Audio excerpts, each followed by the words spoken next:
Hey, everybody. Thanks for coming back again today. We have a great topic for you for your week this week. We are going to talk about cravings. And this is a great one because no matter where you are on your journey, cravings are going to happen, and we need to know how to navigate them properly and really understand what's causing them. So let's start with the cause of these cravings.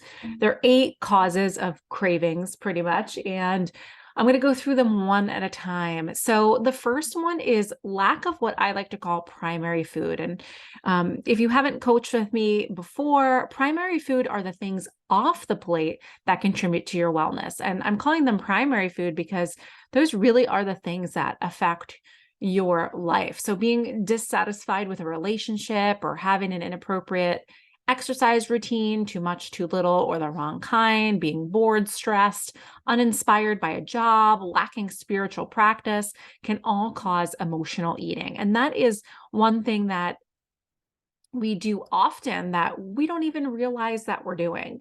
And many people try to cope with uncomfortable emotions or difficult situations by seeking balance through food. And food can also provide a form of relief or even an escape when you're under stress. So this is why food is being used as a strategy to fulfill areas of primary food that aren't being satisfied otherwise. So that can be a huge cause of cravings, that emotional factor. The second one is water. I mention this a lot because staying hydrated is a great way to help reduce extreme cravings that may ultimately help you regulate the amount eaten to match your needs more closely. So a glass of water before eating can actually be shown to help reduce the amount of food consumed during a meal. Oftentimes, you would want to think about your electrolyte balance. You've heard me talk a little bit about liquid IV. That's a great one too. So you want to think like, am I thirsty when you have this craving? We're going to talk about some of the things that you can ask yourself going forward. Another one is called inside coming out. And this is an interesting way to phrase this, but cravings often come from foods you've recently eaten or foods from your childhood. So recently eaten foods tend to be fresh in your mind, so they're more likely to crave food in an attempt to recreate that positive experience, right? Similarly, when you crave foods from your childhood, you may really be seeking that feeling or comfort that the foods provided when you were younger. Another one is seasonal, right? Right now we're going into the winter, and the body often craves foods in accordance to the season. So in spring, people crave lighter foods like leafy greens and citrus fruits. In the summer, people crave cooling foods like raw foods and ice cream and watermelon. In the fall, people tend to crave grounding foods like squash, onions, and nuts. And in the winter, we crave heat producing foods like meat and things higher in fat. Cravings can also be associated with seasonal holidays as well, like turkey, eggnog, Christmas cookies, and the like. Another one could be a lack of nutrients. The body has, if it has inadequate nutrients, it might produce odd cravings. This is a really rare occurrence, but also like you might crave meat if you are lacking a little bit of iron. Some people get cravings for non-food items, which is a disorder.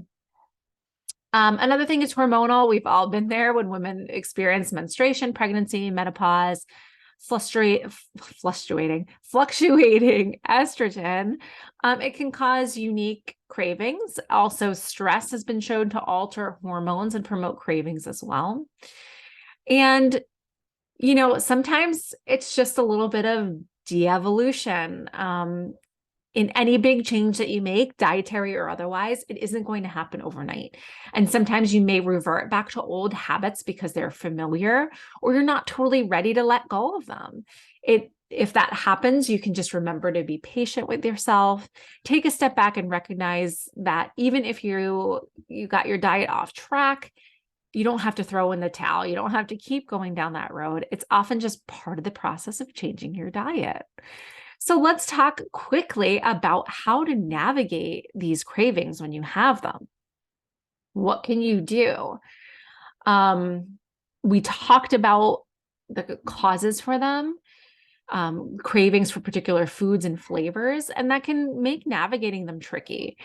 Gaining a deeper understanding about how these cravings work will allow you to mindfully respond to your cravings.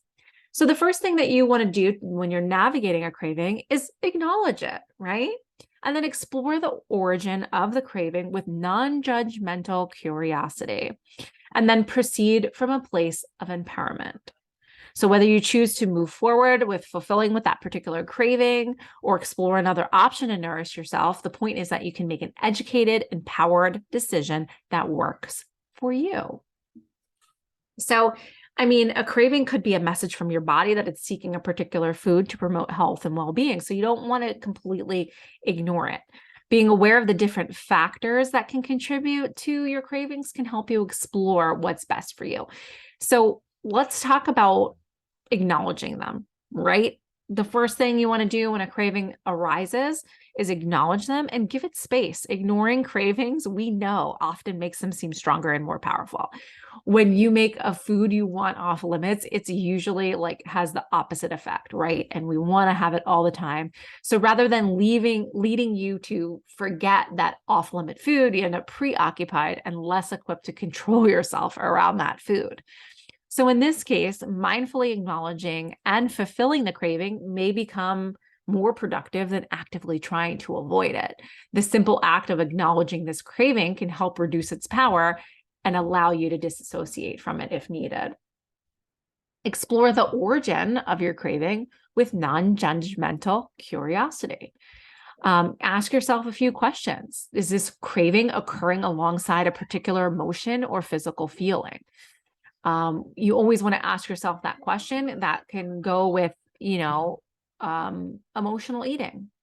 Is this craving a highly palatable food, something highly palatable, packaged and processed? It makes you want to crave it more. Is this craving tied to a habit? We all know that after the kids go to bed, we sit and we have that habit of eating. Is it just out of habit or are you actually hungry? And is the craving guiding me toward a food that's going to support my health or well-being goals? So that's a good question to ask, is this really going to help me get to my goals? And you can explore these one by one, these questions in your mind. Is this craving occurring alongside a particular emotion or physical feeling? Stress, fatigue, loneliness, even boredom can lead to a particular food craving. And in these cases, food won't solve the problem. It would be treating a symptom, which works short term, but probably isn't in your best interest long term. So making the distinction can be empowering, and it allows you to pinpoint and treat the actual cause, which is likely to promote the balance that you're seeking. There are many physical and emotional feelings that can lead you to crave particular foods. Fatigue and stress are the most common. So you want to be aware of those. When people are tired, not only do they want to eat more, but they're also likely to make poor dietary choices. It's proven that sleep-deprived individuals are more likely to crave snacks and consume more calories over the course of the day. This is why I say sleep is so important. Because you're craving those calorie-dense food, and frequent cravings of these sorts of food can be a symptom of lack of sleep. The more stressed people are, the tend to look for comfort food. During stressful times, cravings for energy-dense, less nutrition foods are common. So we want to make sure that we acknowledge that. Is the craving a highly palatable food? Certain foods are designed to be craved. Of course, it's fine to enjoy these foods, but, part of being empowered and navigating your cravings is being aware of the power that some of these foods may hold over you. Specifically, sugar is one of them. It feels like you're craving sugar. You may be seeking a quick source of energy. It could actually be another symptom from lack of sleep. But research has shown that the more sugar people consume, the more they prefer it and the more they need it. In a way, you build up tolerance to sugar, requiring you to seek out more concentrated sources of sugar. or consume larger amounts to create the same pleasurable eating experience that you originally produced. And these processed foods are more designed for you to crave them in that manner. Is the craving tied to a habit? Sometimes people desire food or snack because they're used to having it in a certain time or place. And that's a great example of, having that 3 o'clock latte or having the snacks after your kids go to bed. So rather than being on autopilot, take a moment to tune into your body with a brief moment of mindfulness.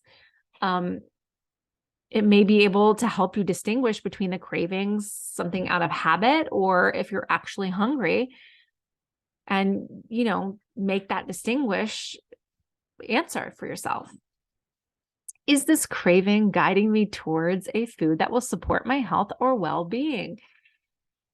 That is a really great question to always ask yourself. Have you ever taken a trip where you enjoyed frequently dining out and eating rich foods, and then you come home and crave something really nourishing like a salad? This is your body's attempt to return balance. So fulfilling a craving that may also contribute to your well-being beyond nutritional standpoint. For example, craving a piece of cake to enjoy among friends and family might have a strong feeling of connection and love. And this may be a powerful form of primary food and nourishment for some people. So it should not be ignored. Proceeding from a place of empowerment, you can also acknowledge your craving and determine its origin and give yourself the power to disidentify with it and determine how to proceed in a way that's best for you. So listen to your body, listen to what it's telling you, and enjoy exploring the deeper message that may exist with some of these cravings.